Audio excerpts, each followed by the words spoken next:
में लोगों को बहुत ही कम जानकारी होगी। दोस्तों, आज हम बात करने वाले हैं पांडवों में से एक महाबली भीम के बारे में। आज हम आपको बतलाएंगे महाबली भीम के बारे में कुछ ऐसी बातें जिसके बारे में बहुत ही कम लोग जानते होंगे। तो चलिए दोस्तों, बिना कोई देरी के हुए शुरू करते हैं इस वीडियो को। दोस्तों, महाबली भीम कुंती व पांडु के दूसरे पुत्र थे। वह इन्हें कुंती ने वायुदेव का आवाहन कर प्राप्त किया था। भीम बचपन से ही बहुत बलशाली थे। वह उनका शरीर एक शिला के समान कठोर था। एक बार कुंती उन्हें गोद में लिए बैठी थी, तभी उन्हें पास ही एक सिंह का गर्जन सुनाई दिया, जिससे चौंक कर वो उठ गई। वह बालक भीम गिर गए। उनके गिरने से वो चट्टान ही टूट गई। दोस्तों, भीम को पांडु ने अपने ज्येष्ठ पुत्र युधिष्ठिर की रक्षा के लिए मांगा था। भीम सदैव ही अपने परिवार के रक्षक बने रहे। वह युधिष्ठिर का साथ उन्होंने अपने जीवन की अंतिम सांस के साथ ही छोड़ा। दोस्तों, महाबली भीम स्वभाव से चंचल, शरारती व मन में कुछ न रखकर स्पष्ट बात करने वाले थे। न तो किसी के द्वारा किया गया बुरा भूलते थे व न क्षमा करते थे।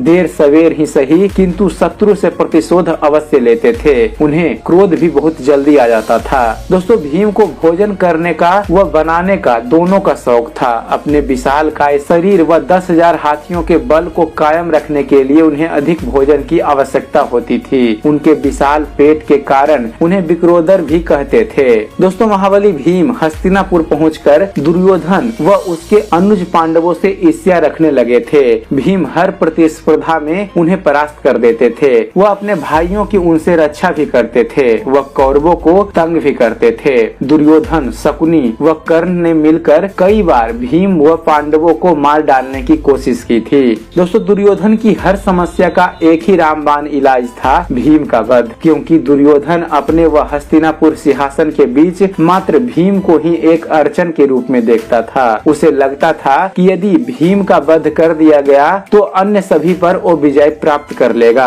अर्जुन पर उसका ध्यान द्रोण के आने के पश्चात गया था। लाक्षागृह के उपरांत भीम ने अपने भाइयों व माता कुंती को अपने शरीर पर उठाकर शीघ्रतम शीघ्र उन्हें उस जगह से निकाला था। वह दूर ले गए थे। अपने परिवार की ऐसी हालत देख भीम द्रवित हो उठे थे। दोस्तों, एक बार रात को सोते हुए राक्षस हिडिंब की बहन हिडिंबा महाबली भीम पर मोहित हो गई थी। वह उसने भीम को जगाकर उन्हें अपने नरभक्षी भाई के विषय में बताया। भीम व हिडिंब का युद्ध हुआ, जिसके उपरांत हिडिंबा ने कुंती से याचना की और कुंती के आदेश पर भीम ने हिडिंबा का साथ स्वीकार किया। अपने पुत्र घटोत्कच के जन्म के उपरांत भीम पुनः अपने परिवार के पास लौट आए।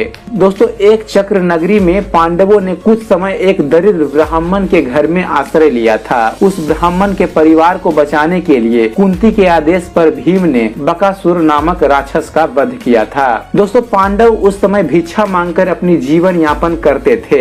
एक चित्र भोजन व कुंती पहले ब्राह्मणों व अतिथियों को देती थी। वह बचे हुए 2 हिस्से करती थी। एक हिस्सा भीम को देती थी। वह बचे हुए हिस्से में से अन्य चारों भाई और कुंती अपना पेट भरते थे। द्रौपदी के स्वयंवर में अर्जुन की विजय के पश्चात पराजित राजाओं ने द्रुपद और द्रौपदी को जीवित अग्नि में झोंक देने की चेष्टा की थी। इस अवसर पर अर्जुन ने वहीं भारी धनुष उठा लिया था। वह भीम ने एक वृक्ष उखाड़कर उसे ही हथियार बना लिया था। दोनों भाइयों ने मिलकर युद्ध किया। वह कर्ण, शल्य इत्यादि राजाओं को परास्त किया। वह द्रौपदी व द्रुपद की रक्षा की।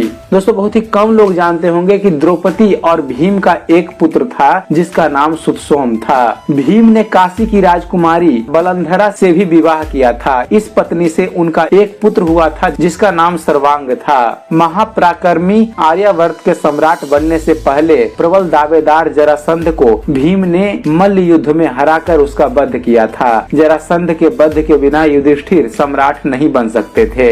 दोस्तों, राजसूय यज्ञ से पहले जब युधिष्ठिर को छोड़ अन्य सभी भाई दिग्विजय पर निकले थे, तो भीम ने पूर्व दिशा जीती थी। मगध, अंग, बंग, कलिंग इत्यादि सभी पर भीम ने विजय प्राप्त की थी। राजसूय यज्ञ के पश्चात जब दुर्योधन माया सभा में एक सरोवर में गिरा, तो उस पर भीम व उसके अनुज हंसे थे। तब भीम ने उसे धृतराष्ट्र कहा था, अर्थात धृतराष्ट्र का पुत्र। कदाचित इसी कारण आगे जाकर किसी ने अंधे का पुत्र अंधा की कथा बनाई, जो असत्य है। दोस्तों, द्वित सभा में द्रौपदी की रक्षा करने में स्वयं को असमर्थ पा भीम को बहुत क्रोध आया था। उन्होंने सहदेव से मसाल लाने को कहा था, जिससे वो युधिष्ठिर का वो हाथ जला सके जिससे द्रौपदी को दांव पर लगाया था।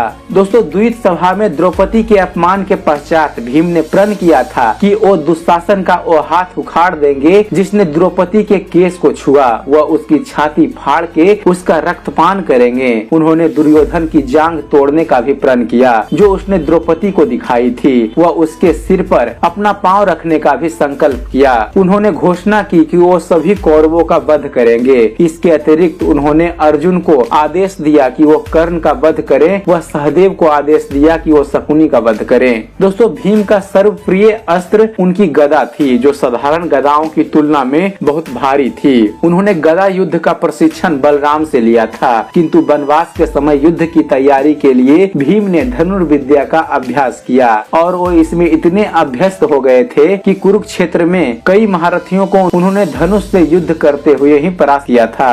वनवास के समय भीम बहुत क्रोध में रहे। अपनी क्रोधाग्नि को शांत करने हेतु वो वनों में अकेले ही निकल जाते थे। वो कभी वृक्षों को उखाड़ते थे, वह कभी पशुओं को अपने हाथों से मार देते थे। वनवास के समय महाबलशाली भीम ने कृमिर और जटासुर नामक राक्षसों का भी वध किया था। दोस्तों, संपूर्ण वनवास के समय ग्लानि से भरे भीम ने द्रौपदी की कोई बात नहीं टाली। वह सदैव हर बात में उनका साथ दिया। द्रौपदी के कहने पर वो सौगंधिका पुष्प लाने कुबेर के सरोवर में घुस गए। वह उन्होंने वहाँ कई राक्षसों का वध किया। वनवास में भीम एक वृद्ध वानर से मिले जो हनुमान थे। हनुमान ने भीम का घमंड तोड़ा व फिर उन्हें आशीर्वाद भी दिया। दोस्तों, भीम को एक बार विशालकाय अजगर ने पकड़ लिया। वह अपने बल के बावजूद भीम स्वयं को उससे स्वतंत्र नहीं कर पाए। वो अजगर सत्य में उनके पूर्वज नहुस थे, जो सप्त ऋषियों के श्राप से स्वर्ग से गिरकर पृथ्वी पर अजगर बनकर रह रहे थे। तब नहुस के प्रश्नों का उत्तर दे युधिष्ठिर ने भीम के प्राणों की रक्षा की थी। दोस्तों, द्रौपदी का हरण करने की चेष्टा करने पर भीम ने जयद्रथ को युधिष्ठिर के कहने पर छोड़ तो दिया था, किंतु उसके बाल मुंडकर सिर पर 5 चोटियां छोड़ने के बाद अपने इस अपमान के बाद जयद्रथ ने शिवजी की आराधना की थी। वह सभी पांडवों पर विजय प्राप्त करने का आशीर्वाद मांगा था। शिवजी ने उसे अर्जुन को छोड़ अन्य चारों पांडवों पर एक दिन विजय प्राप्त करने का आशीर्वाद दिया था। अज्ञात बस भीम मत्स्य नगर में बल्लभ नामक रसोइया बने थे। वो विराट के महल की रसोई संभालते थे। द्रौपदी अपने अन्य पतियों से नहीं मिल पाती थी, किंतु अक्सर वह भीम से मिलने जाती रहती थी। इस कारण रानी सुदेशना को लगने लगा था कि उनकी सारंध्री का बल्लभ से अवैध संबंध है। दोस्तों, द्रौपदी के कहने पर भीम ने मत्स्य के सेनापति व रानी के भाई कीचक का वध कर दिया था, क्योंकि वो द्रौपदी पर कुदृष्टि रखने लगा था। इसके उपरांत कीचक के पुत्रों इत्यादि ने द्रौपदी का अपहरण कर उन्हें जीवित जलाने की कोशिश की, जिस पर भीम ने उन सभी का वध कर द्रौपदी के प्राणों की रक्षा की थी। अज्ञातवास की समाप्ति के पश्चात जब भगवान श्री कृष्ण शांति की अंतिम कोशिश के लिए दूत बनकर जा रहे थे, तब भीम ने उनसे शांति का हर संभव प्रयास करने को कहा था। वह दुर्योधन से नम्रता से बात करने के लिए कहा। उनके इस वक्तव्य पर द्रौपदी को क्रोध आ गया। वह उन्होंने सबको अपना अपमान स्मरण करवाया। वह कहा कि यदि उनके पतियों के बस में उन्हें न्याय दिलाना नहीं है तो वो अभिमन्यु और अपने पुत्रों से युद्ध करने को कहेगी। कृष्ण व अर्जुन के न्याय का वचन देने पर द्रौपदी शांत हुई। दोस्तों, कुरुक्षेत्र के युद्ध में भीम सबसे आक्रामक व विनाशकारी योद्धाओं में से एक थे।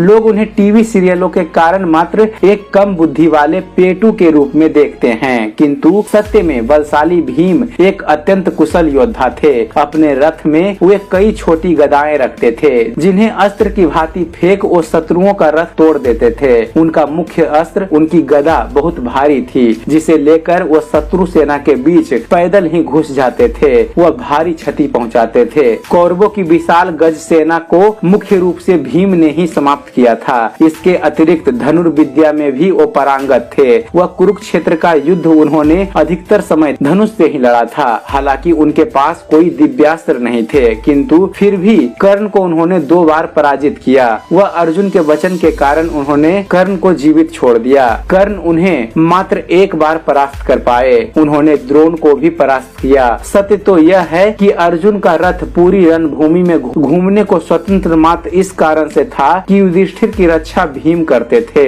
अर्जुन को स्वयं के पश्चात युद्ध भूमि में किसी पर विश्वास था तो वो मात्र भीम व सात्विकी पर। दुर्योधन भी जानता था कि यदि भीम का वध हो गया तो अर्जुन की शक्ति आधी रह जाएगी।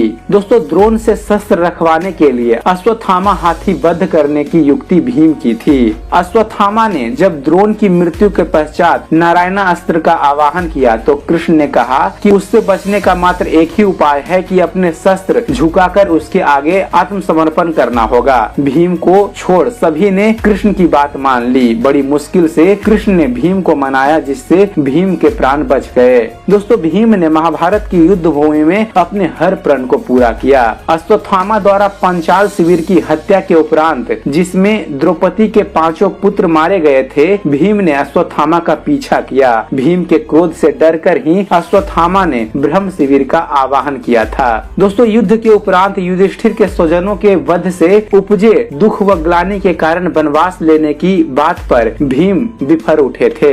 हस्तिनापुर में रहते हुए युधिष्ठिर के धृतराष्ट्र को दिए जाने वाले सम्मान व धन में भीम अप्रसन्न होते थे। वह वे धृतराष्ट्र के उनके पुत्रों द्वारा किए गए पाप व अधर्म स्मरण कराते हुए ताने मारते रहते थे। दोस्तों, भीम की मृत्यु महाप्रस्थान के समय अर्जुन की मृत्यु के पश्चात हुई। अपने पिता पांडु की इच्छा का सम्मान उन्होंने अपने जीवन के अंत तक किया। वह अपने ज्येष्ठ भाई युधिष्ठिर का साथ उन्होंने अपने जीते जी कभी नहीं छोड़ा। और दोस्तों, चलते चलते आपको बतलाना चाहेंगे कि सत्य तो यह है कि टीवी सीरियल्स में भीम का जिस प्रकार चित्रण किया जाता रहा है, उससे मुझे बहुत क्रोध आता है। भीम एक महाबलशाली पुरुष, अपने परिवार के संरक्षक व एक विकराल योद्धा थे। उनका संपूर्ण जीवन अपने परिवार को समर्पित था। युधिष्ठिर सदैव धर्म की बातों में उलझे रहते थे। वह इस कारण परिवार के मुखिया की जिम्मेदारी सदैव भीम ने ही निभाई थी, किंतु स्वभाव से वो उग्र थे। यदि उन पर युधिष्ठिर का अंकुश न होता तो पता नहीं क्या क्या वह कर बैठते। तो यह था दोस्तों पांडवों में से एक भाई महाबलशाली भीम के बारे में जानकारी। उम्मीद करते हैं आप सभी को हमारा ये वीडियो पसंद आया होगा। अगर वीडियो पसंद आया हो तो वीडियो को लाइक और शेयर करना ना भूलिएगा। और दोस्तों, इस वीडियो के बारे में अपने विचार हमें कमेंट्स जरूर कीजिएगा। और दोस्तों, ऐसे ही